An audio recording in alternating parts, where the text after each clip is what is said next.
My fiancée had me sign a mutual freedom agreement. She called it a modern marriage clause, but it only benefited her. When I asked if I could see someone too, she laughed and said, "Let's be real. No one's lining up for you." I didn't reply. This morning, she's been texting me nonstop, 41 missed calls. Before we begin this story, I just want to ask for a small favor. Please subscribe to the channel. Lately, it's been tough watching it lose momentum, but your support truly means the world to me. Every subscription is a reminder that this work matters. Thank you from the bottom of my heart. I'm Matt. I'm 34. I work in systems engineering. Basically, I fix things when companies break their own networks. It's not glamorous, but it pays well, and I get to work from home most days. Skylar, my fiancée, is 32. She's a dental office manager. Been at the same place for 5 years, runs the front desk, knows everyone in town who's ever needed a crown or a cleaning. She's social, organized, good at dealing with people, and way better than me at remembering birthdays. We've been together 3 years, engaged for 7 months. Things were good. We had our routines. Saturday mornings were grocery runs and errands. Sunday nights were takeout and a movie. We talked about buying a place together, maybe getting a dog after the wedding. We weren't perfect, but we were solid. So when she handed me a folder one night after dinner, I didn't think much of it. "I've been reading about this kind of thing online," she said.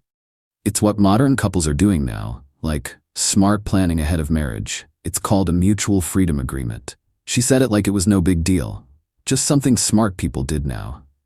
I opened the folder. It wasn't a prenup. Not exactly. It was 5 pages of neatly written clauses, most of them worded vaguely enough to sound harmless if you skimmed. But I didn't skim. It gave her the freedom to explore outside connections if needed. Said her personal emotional space would always take priority over joint decisions. And there was a section about shared property and how certain contributions can't be measured financially and shouldn't be penalized if the relationship dissolves. In plain English, she could cheat and call it growth. If we broke up, she could keep whatever she wanted by saying it wasn't about the money.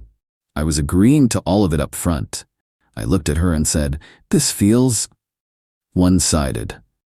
She smiled. "It's not about rules, it's just a mutual understanding. It's just symbolic." I told her I'd think about it. Truth is, I'd already made up my mind. I wasn't signing anything, not because I was scared to commit, but because I wasn't stupid. You don't hand your partner a paper like that unless you're planning something and don't want to deal with the fallout. After that night, things started to shift. She stopped asking me about my day. She started staying late at work, said the office was short-handed. She made more solo plans with friends. Came home late, sometimes didn't answer texts until hours later. When I asked if everything was okay, she'd say, "You're being weird. I'm just tired." Then one night we were watching TV and I asked, casually, "If this agreement is really mutual, that means I could see other people too, right?"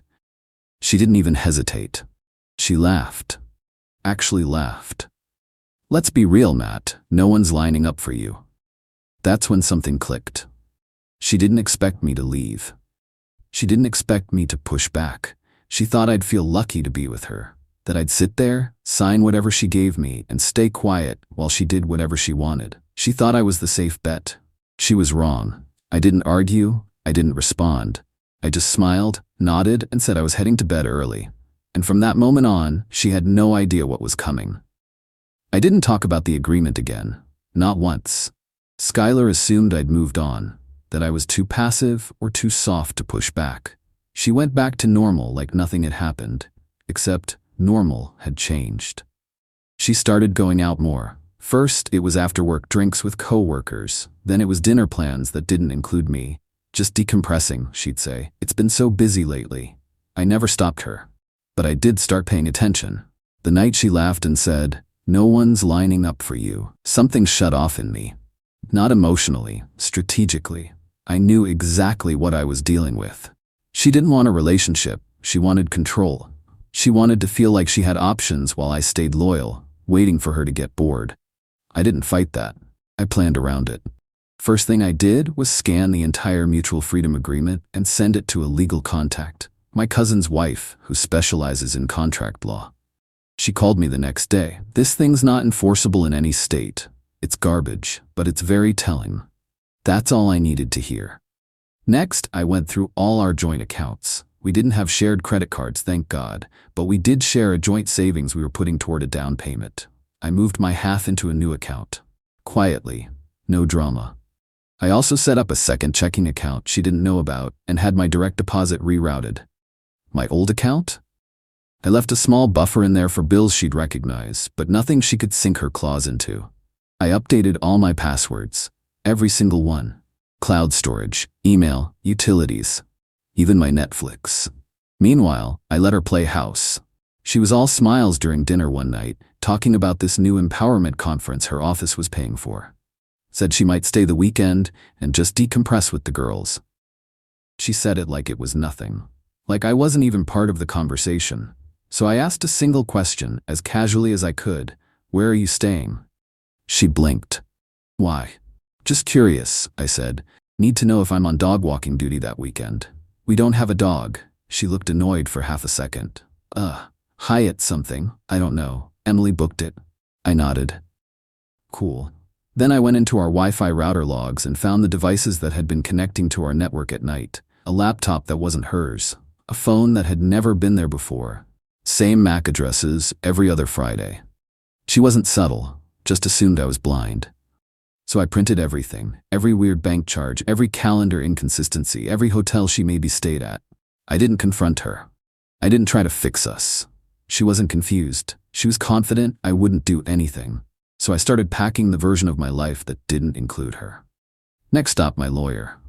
When I walked into the lawyer's office, I didn't feel angry. I felt clear. I showed him everything, the agreement, the timeline, the financial logs. Told him I wasn't looking for a fight, I was looking for a clean exit. No scene, no mess, just a quiet removal from something I wasn't part of anymore. He looked through the agreement and laughed once. She wrote this herself? Her and a friend, I said. She manages a dental office. He shook his head. Well, I hope her friend's better at pulling teeth than writing contracts. He walked me through everything I needed to do to cover myself. Legally, financially, logistically. He helped me draw up a short, clean document that voided any informal agreements, confirmed the separation of finances, and officially ended our joint savings account. He also helped me add language making it clear that any attempt to frame this as a mutual decision would be disputed, with receipts. I didn't plan on using it, but I kept it ready. The week after that, I moved fast. I applied for a new apartment, just a one-bedroom on the other side of town, quiet building, short lease, paid the deposit in cash. I had my work laptop, some clothes, and a digital copy of everything that mattered. Everything else, she could keep. Then I started pulling away, not physically, just emotionally. I stopped asking where she was going, stopped checking in, stopped reminding her to bring home groceries. When she'd make sarcastic little comments about how I was always so chill or how I probably didn't notice she'd been out, I just nodded. She was testing me, trying to provoke something. I gave her nothing. That Friday, she said she was staying over at Emily's after game night. I told her, cool, have fun. She didn't know I'd already scheduled movers for Sunday morning. Didn't know I'd already filed a notarized notice of address change. Didn't know the key she left under the flower pot wouldn't work anymore by Monday. On Saturday, she left her laptop open while she went to shower. A text popped up. You still good for Sunday night? Same hotel? I screenshotted it, sent it to my new email. That was the last thing I ever needed from her device. That night, while she was sleeping, I left the folder on her nightstand. It had 3 things.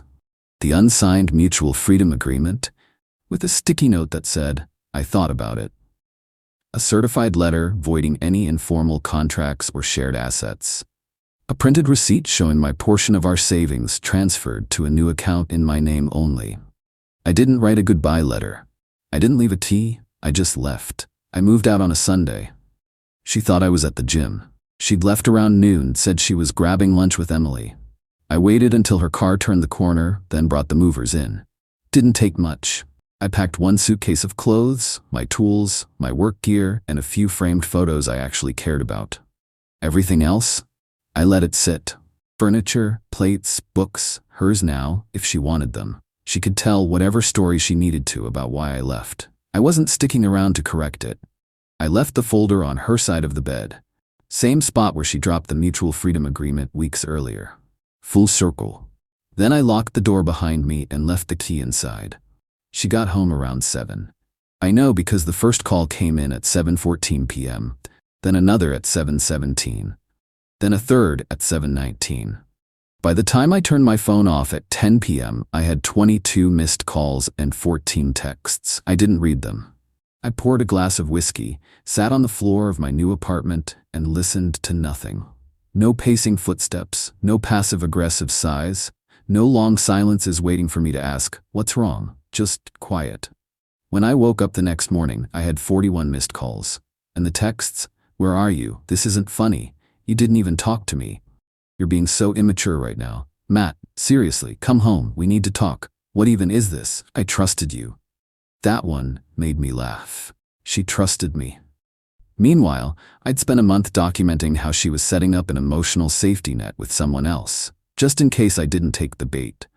Her tone shifted by noon. "You can't just disappear and make me look insane."